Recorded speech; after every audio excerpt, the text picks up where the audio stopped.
Stepmom convinced my dad I was faking it. He stopped my treatment because of her lies. Hey, so I'm 16. Pretty average, I guess, except for this chronic illness that's been making my life a constant mess since I was a kid. It's always been me and my dad, Greg. My mom passed away when I was young, so he's been my rock ever since. He's the one taking me to all my doctor's appointments, making sure I have my meds, and just always being there when things get rough.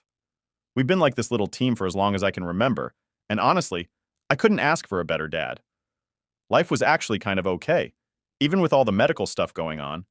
I mean, it wasn't perfect. I'd miss a bunch of school or get stuck in the hospital for a week here and there, but I always knew that my dad had my back. And then, a few months ago, everything changed. Dad met this woman at work, Samantha. She came into our lives like some sort of whirlwind, and at first I thought it was cool.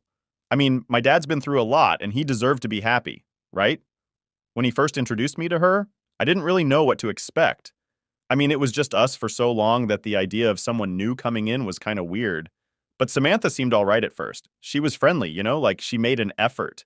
She'd bring over snacks or these little gifts like she was trying really hard to make a good impression. One time she was all, "Hey Evan, how about we have a guys' night? We could play some video games or watch a movie, whatever you want." I remember thinking, wow, she's really putting in the effort. And honestly, I liked it. It felt nice to have someone else trying to be involved, and she made my dad smile in a way I hadn't seen in a long time. And yeah, maybe I was a bit desperate for that normal family vibe, so I went along with it. But as time went on, I started to notice little things that didn't sit right with me. Like, you ever get that gut feeling that something's off, but you can't quite put your finger on it? It was kind of like that. There were these moments where her friendliness felt a little too forced, like it was all part of some act. One time she was like, "Evan, how about we grab some burgers and fries this weekend, just the two of us?" She said it with this big smile, and I was all for it. But then she added, it's important to build trust and all that, especially when I might be around for a long time. That last part kind of stuck with me. I mean, I hadn't even thought about her sticking around for good yet. It felt a bit off, like she was testing the waters or something, but I just brushed it off. I figured maybe she was nervous or trying too hard. After all, meeting someone's kid isn't exactly easy. A couple of months went by and Samantha was around more and more. She'd started spending nights over at our place, cooking dinner and trying to bond with me. I won't lie, sometimes it was nice. She'd ask me about school, my friends, stuff like that, and I'd think, okay, maybe she's just trying to be a good person. But other times there was this edge to her, like she was trying too hard to fit in, but it wasn't coming naturally. Then came the day that flipped everything. It was a Saturday afternoon, and Dad had this look on his face like he was about to say something big. "Evan, can you come into the living room for a second?" He called out, and when I walked in, there he was, down on one knee, holding out a ring. Samantha was standing there with the biggest smile I'd ever seen. "What do you think, bud? How do you feel about having Samantha as your stepmom?" I remember feeling like my brain was short-circuiting. I mean, sure, she'd been around a lot, but marriage? That was fast. Too fast. But when I looked at Dad, I could see how hopeful he was, and I just didn't have it in me to mess that up for him. So I forced a smile. "If she makes you happy, Dad, then I'm happy." And that was it. Just like that, they were engaged. Everything moved at warp speed after that. The wedding was set for a month later. Small, nothing fancy, just close friends and family. Honestly, I didn't even have time to process what was happening. One minute, it was just Dad and me, and the next, we were suddenly a family. After the wedding, Samantha moved in for real. At first, it wasn't so bad. I mean, she was still trying to be nice and make an effort. We'd have these family dinners where she'd ask about my day or what I was learning in school, but every now and then, she'd make these comments that just felt weird. Like one time, we were talking about this history project I was working on, and she said, "Well, it's not like you're going to solve world peace, but at least you're learning something." I know it doesn't sound like much, but it just felt dismissive. It's like she'd say all the right things, but her tone didn't match. I started to wonder if maybe she didn't actually care about me or my dad. Maybe she just liked the idea of being part of a family? But things didn't really get to me until one night when I overheard her talking to Dad in the kitchen. I was coming down to grab a glass of water and I heard her say, "Greg, I just want to make sure Evan likes me. It's important for me to feel accepted here." Dad was quick to reassure her, saying stuff like, "Of course he likes you, Sam. You've been great." But when I peeked around the corner, the look on her face wasn't relief.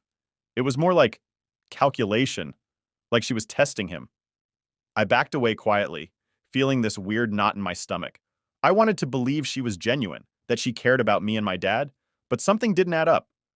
I didn't mention anything to Dad because honestly, I didn't know if I was being paranoid or if there was something real behind it. As the days went on, the vibe in the house shifted. Samantha was still nice, still friendly, but I started catching her staring at me sometimes, like she was studying me. She'd ask these questions like, Evan, do you ever feel like you want to change in your life? Something different? It felt like she was fishing for something, but I had no idea what. I started keeping to myself more, spending extra time at school or hanging out at my friend Jake's place. The less time I spent at home, the better, but it was hard because, well, it was my home. My dad was still acting like everything was perfect, and I didn't want to be the one to burst his bubble. But man, that feeling in my gut wouldn't go away. Looking back, I think that's when everything really started to go downhill, even if I didn't fully realize it at the time. But you know how it is.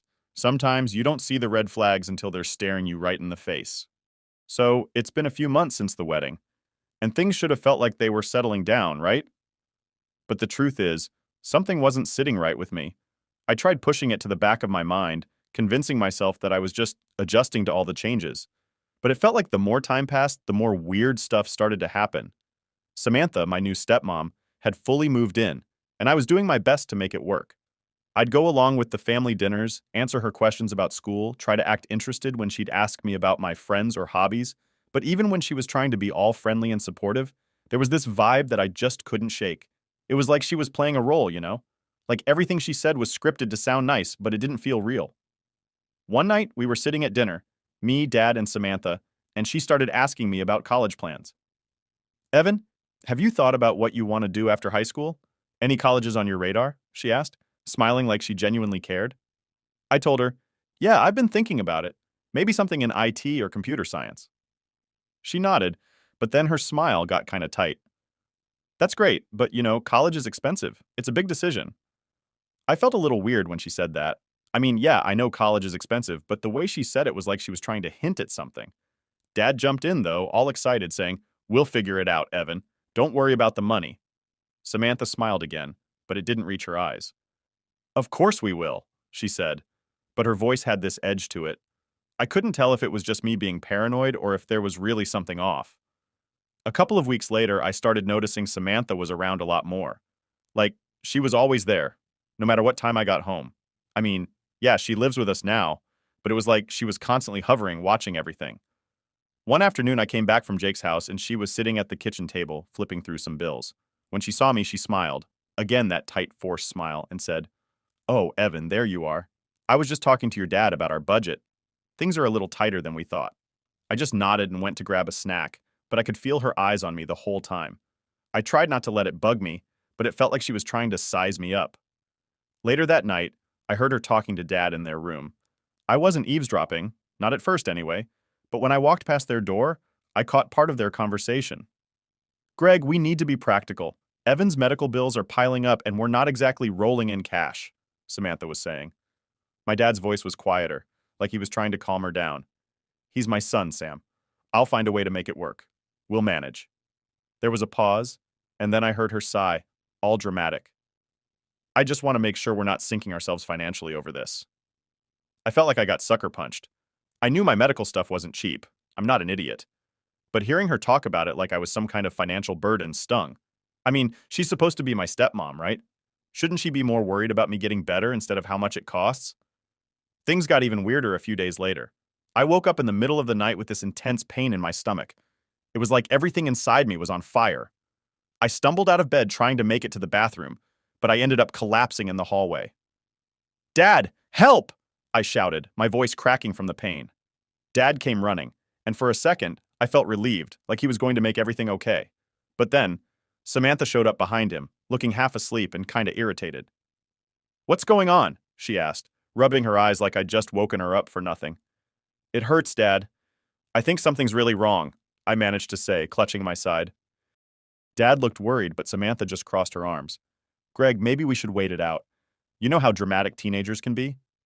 She said it so casually, like I was faking or something.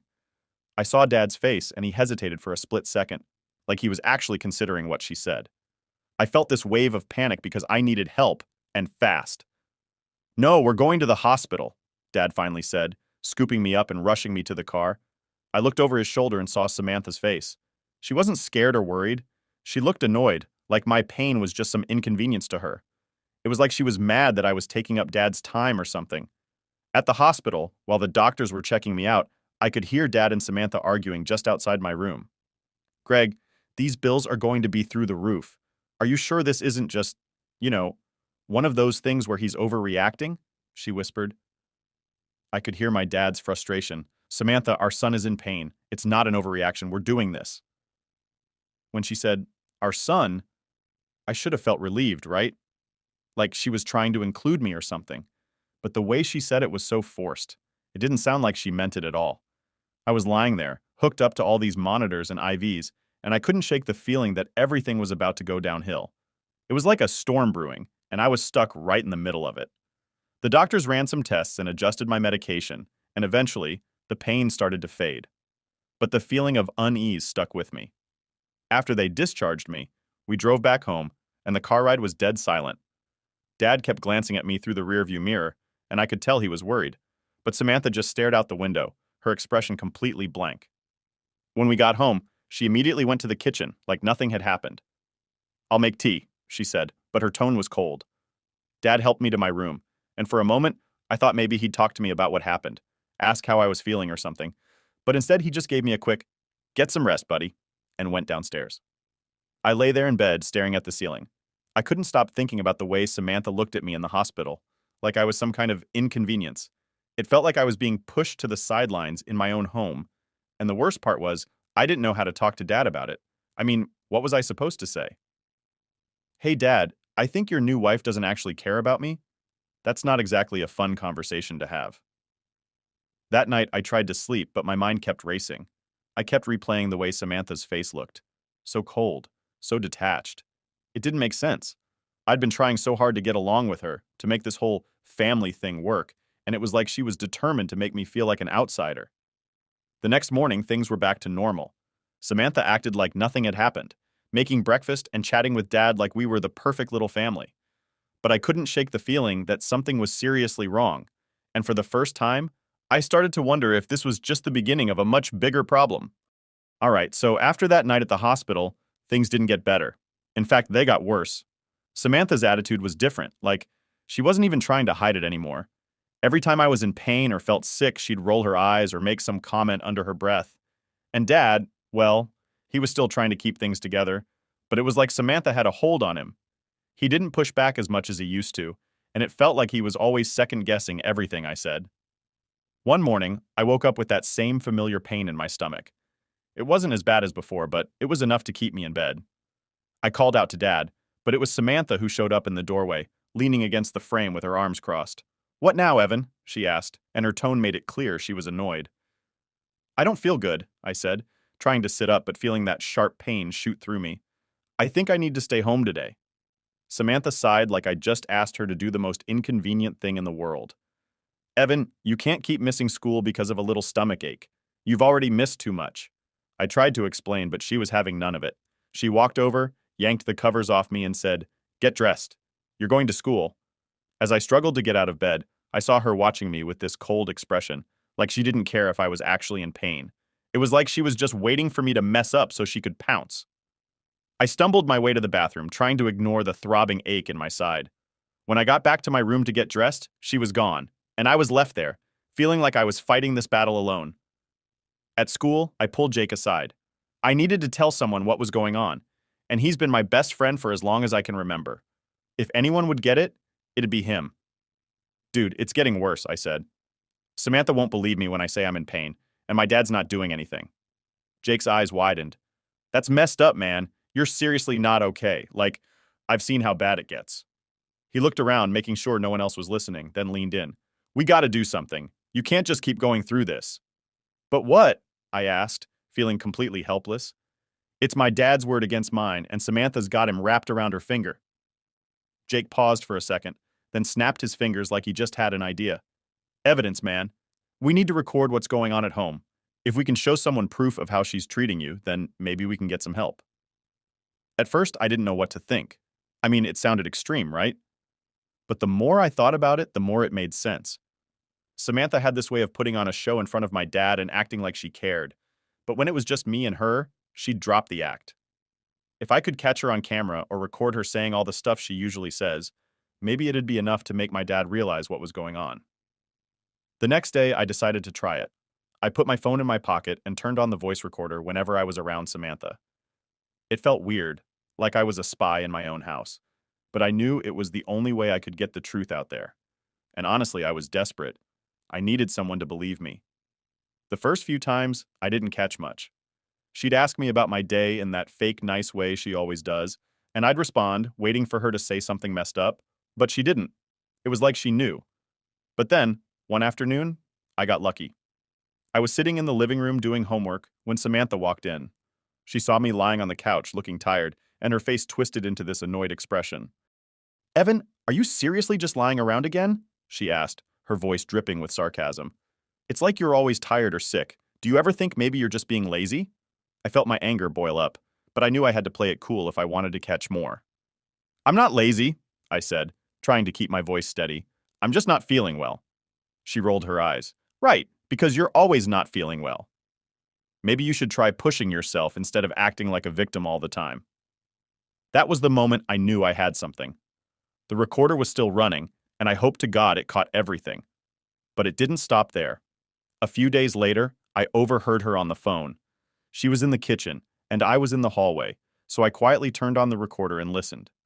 "Yeah, I transferred the money today," she was saying. "No, Greg thinks it's all going to Evan's treatments. He has no idea." My heart started racing. What money was she talking about? And why was she lying to my dad about it? I crept closer, careful not to make any noise. "Just make sure everything's set up on your end," she continued. "I don't want any loose ends." I couldn't believe what I was hearing. Was she stealing money from us? And why? I quickly hit stop on the recorder and walked away before she noticed me. That night, I went to Jake's place. I needed to talk to him about what I found. "Dude, I got her," I said, showing him the recordings. "She's not just mistreating me, she's stealing money too." Jake's eyes went wide as he listened. "Holy crap, man, this is serious. We need to get this to someone who can actually do something." We decided to tell Mrs. Lopez, our teacher. She's always looked out for me, and she's the kind of person who doesn't put up with any nonsense. The next day, Jake and I went to her classroom during lunch. "Mrs. Lopez, we need your help," I said, my voice shaking a little. She looked up, concerned. "What's going on, Evan?" I took a deep breath and told her everything. How Samantha's been treating me, the stuff I recorded, and the phone call I overheard. Mrs. Lopez listened quietly, her face getting more serious with every word. When I finished, she didn't waste any time. "Evan, this is not okay. We need to take this to someone who can help. Your doctors, the authorities, someone." "But I'm scared," I admitted. "What if they don't believe me? Or worse, what if Samantha finds out?" Mrs. Lopez placed a hand on my shoulder. "Evan, you're doing the right thing. This isn't your fault, and you shouldn't have to go through this alone. We'll figure it out together." Hearing her say that felt like a weight lifting off my chest. For the first time in a long time, I felt like maybe there was a way out of this. "Thanks, Mrs. Lopez," I said, feeling a little more hopeful. "I just hope it's enough." She nodded. "We'll get more evidence if we need to, but right now, we have enough to start asking questions. You're stronger than you think, Evan. Don't let anyone tell you otherwise."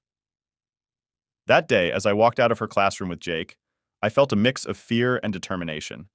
We had a plan now, and even though I was scared of what might happen next, I knew one thing for sure. I wasn't going to let Samantha keep getting away with this. Not anymore. After talking to Mrs. Lopez and showing her the recordings, things moved faster than I expected. I thought maybe it'd take weeks or even months to get anyone to listen to us, but she wasted no time. She contacted my doctors and told them about the situation, and the next thing I knew, I was back at the hospital for another checkup. It felt weird, like everything was suddenly speeding up, and I wasn't sure if I was ready for it. Dad took me to the appointment, and I could tell he was on edge. He kept glancing at me while we were in the waiting room like he was trying to read my mind or figure out what was going on. He didn't say much, just a lot of, "You feeling okay, buddy?" And, "We'll get through this." I didn't know how much he knew, or if he was just pretending everything was fine for my sake. But I could tell something was different. The doctors ran a bunch of tests, and I could see them exchanging looks and whispering to each other. I couldn't hear what they were saying, but I knew it wasn't good. When one of them came over and started asking me questions, like if I was getting my medication regularly, or if anyone was monitoring my symptoms at home. I felt this sinking feeling in my stomach. I glanced over at Dad, and he looked confused, like he didn't understand why they were asking these questions. That's when one of the doctors pulled Dad aside. I watched as they talked, and I could see the expression on Dad's face go from confusion to something that looked like anger or maybe even fear. He kept shaking his head, and I could tell he was arguing back, but the doctor stayed calm, just nodding and speaking quietly. I couldn't make out what they were saying, but it was clear they were serious. After a while, Dad came back to my side. He tried to put on a smile, but it was shaky. "Hey, buddy, they're just being cautious, okay? They want to make sure everything's all right." I nodded, but I could tell there was more to it than that. The doctors wouldn't have called us in like this if they didn't have serious concerns. As we were getting ready to leave, the doctor who talked to my dad pulled me aside. "Evan, if there's anything you need to tell us about how things are going at home, you can talk to me. It's important we know everything to make sure you get the right care." I felt my heart racing, and I wanted to tell him everything right then, but I was scared. What if Samantha found out? What if Dad didn't believe me? I just nodded, pretending everything was fine. "Yeah, it's okay, I'm getting my meds and stuff," I said, trying to sound convincing. The doctor didn't look convinced, but he didn't push it. "All right, just remember, you can always reach out if you need anything." On the way home, the tension in the car was thick. Dad kept glancing over at me like he wanted to say something, but he didn't. I was staring out the window, wondering what would happen if Samantha found out we were talking to doctors behind her back. She was already suspicious of me, and I didn't want to make things worse. When we got home, Samantha was waiting for us. She was standing in the kitchen, arms crossed, with this look that made my skin crawl. "How was the checkup?" she asked, her tone casual but her eyes cold. Dad forced a smile. "It was fine, just routine stuff." He was trying to act normal, but I could see the tension in his shoulders. Samantha turned to me, and I could tell she was testing me. "Evan, did they find anything new? You know, you've been going to the hospital a lot lately." She said it like she was accusing me of faking it or something. I just shrugged. "No, they said everything was the same." "Good," she replied, still watching me closely. "We wouldn't want any unnecessary drama, right?" The next few days felt like walking on eggshells.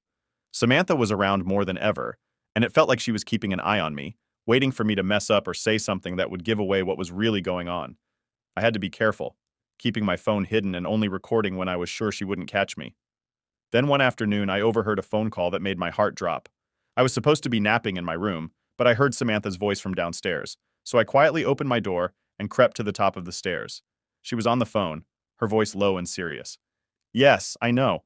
No, he's fine, just stubborn as always. Greg's clueless, but that's how I want it." I felt my stomach twist. She was talking about me and Dad, and it wasn't in a good way. I fumbled to pull out my phone, hitting the record button as fast as I could. "Just keep things quiet for now," she continued. "I've moved more money today, another $4,000. He thinks it's all for Evan's treatments, but if all goes well, he won't find out until it's too late." I pressed my back against the wall, my heart pounding so hard I was sure she could hear it. She was stealing money, and she was planning something, but I didn't know what. I wanted to barge down there and confront her, but I knew I had to stay hidden if I wanted this recording. This was the proof I needed, something that would show my dad the truth. When the call ended, I quickly moved back to my room, making sure I didn't make any noise. I felt like a spy or something sneaking around my own house. I replayed the recording a few times, and it was all there. Her voice clear as day, talking about the money and how she was tricking Dad. This was it. This was the evidence we needed. The next day, I showed the recording to Jake and Mrs. Lopez at school. They listened, and I could see the anger on their faces as they heard Samantha's voice. "This is exactly what we needed," Mrs. Lopez said, her voice steady but firm. "We're going to take this to the authorities, Evan. You've been through enough." "Yeah, man, this is messed up," Jake added. "We gotta make sure she doesn't get away with it." But I was scared. I mean, yeah, we had the evidence now, but what if it wasn't enough? What if Samantha found out and managed to talk her way out of it? I'd seen how she could put on a show and make herself look like the perfect stepmom whenever Dad was around. What if she did the same thing to the authorities? Mrs. Lopez must have seen the worry on my face because she said, "Evan, you've done everything right. We'll make sure this gets handled. You're not alone in this." Hearing her say that made me feel a little better, but there was still a part of me that was terrified. When I got home that night, Samantha was there, pretending everything was fine, acting like the perfect housewife. But I knew better now. I had the proof, and even though I didn't know how things would play out, I was ready for whatever came next. It was time to expose the truth. All right, so after everything, gathering the recordings, talking to Mrs. Lopez, and getting my best friend Jake involved, I knew things were getting serious. We had the evidence we needed, but I was still nervous about what was going to happen next. I'd been walking around the house on edge, feeling like Samantha could figure out what we were up to at any moment. A couple of days after I showed the recording to Mrs. Lopez, I got called into her office during lunch. My heart was pounding as I walked down the hall. I kept telling myself that everything was going to be fine, but I couldn't shake the anxiety. When I got there, she was sitting behind her desk with a serious look on her face, and Jake was already there too, looking tense. Evan, we've contacted the authorities, Mrs. Lopez said, her voice calm but firm. They're taking this seriously, and they'll be reaching out to your dad soon.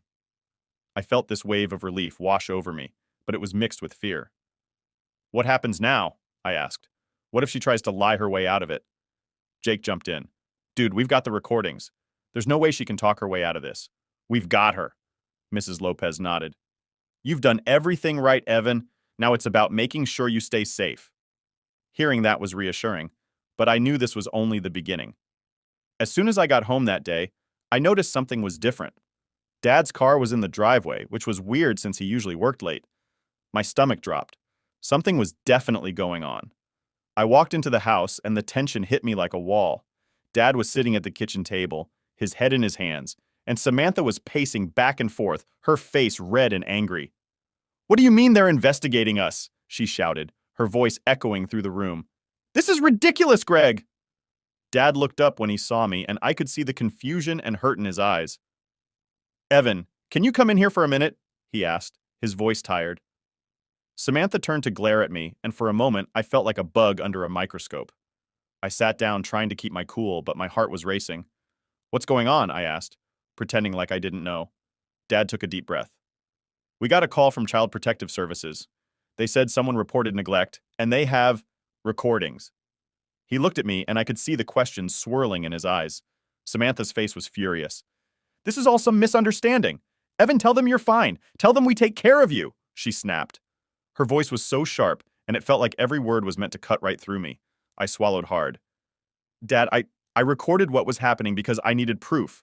I knew something wasn't right. I pulled out my phone, my hand shaking as I played the recording where she talked about taking money meant for my treatments. Samantha's voice filled the room, and Dad's face went pale. She tried to grab my phone, but I pulled it back. Evan, you little... she started, but Dad cut her off. Samantha, enough! He yelled, slamming his hand on the table. I'd never seen him like that before. He looked so angry, but there was sadness too, like everything was crashing down around him. Is this true? He asked, his voice breaking. Have you been taking money and lying to me? For a second, Samantha's face softened, and she tried to play the victim. Greg, it's not what you think. I was just trying to manage things. You know how expensive Evan's treatments are. I was doing it for us. But I wasn't buying it, and this time neither was Dad. He looked at me and I could see something changing in his eyes, like he was finally seeing the truth. Evan, go to your room, he said, his voice quiet. I need to talk to Samantha alone. I didn't need to be told twice. I rushed to my room, but I left the door open just a crack so I could hear what was going on. I know I probably shouldn't have eavesdropped, but I needed to know how this was going to play out. As soon as I was out of sight, Samantha's tone changed completely. She was trying to spin the story, saying how she was just stressed and felt like she had no choice, but Dad wasn't having it. You've been lying to me, Sam. You've been taking money meant for Evan's treatments and using it for God knows what. How could you do this? Her response was cold. I did what I had to. You were so focused on Evan that you weren't thinking straight. I was trying to protect us. I could feel my hands clenching into fists. She was still pretending like this was all for us, like she hadn't been making my life a living nightmare. It was silent for a while, and then I heard Dad's voice again, softer this time. I can't believe I trusted you. There was something final in his tone, like he was done. Pack your things. I want you out of this house by tonight. I didn't hear what she said next because it was mostly shouting and the sound of her stomping around the kitchen. I sat there on my bed, feeling a mix of relief and fear. Relief that my dad was finally standing up for me, but fear because I didn't know what Samantha would do next. I could hear her slamming things around, and it sounded like she was packing up to leave. A few hours later, Dad knocked on my door. Evan, can we talk? He asked, his voice sounding heavy. I nodded and let him in. He sat down next to me, and for a moment he just stared at the floor, like he was trying to figure out what to say. "I'm sorry, buddy," he finally said. "I should have believed you. I should have seen what was happening, but I didn't, and that's on me." He looked up at me, and I could see the guilt all over his face. "I failed you." I felt a lump in my throat, and I didn't know what to say. Part of me was still angry that it took him this long to see the truth, but another part of me just felt relieved that he was finally on my side. "It's okay, Dad," I said, even though it wasn't completely okay. "We'll figure it out." He nodded, and for the first time in what felt like forever, I saw a small, genuine smile on his face. "Yeah, we will." Later that night, I watched from my bedroom window as Samantha drove off, her car packed with bags. Part of me felt a little sorry for her, but mostly, I felt relieved. It was like a weight had been lifted off my shoulders. For the first time, it felt like things might actually get better. Dad and I sat down that night and talked for hours. We went over everything: how things had been since Samantha moved in, all the stuff I'd been feeling but was too scared to say. It felt good to finally get it all out, and for the first time, he really listened. "From now on, it's just you and me," he said. "We're going to get through this together, and I'm not letting anything like this happen again." Hearing him say that made me feel safer than I had in a long time. As I went to bed that night, I knew things were still going to be tough, but for once, I felt like we were actually going to be okay.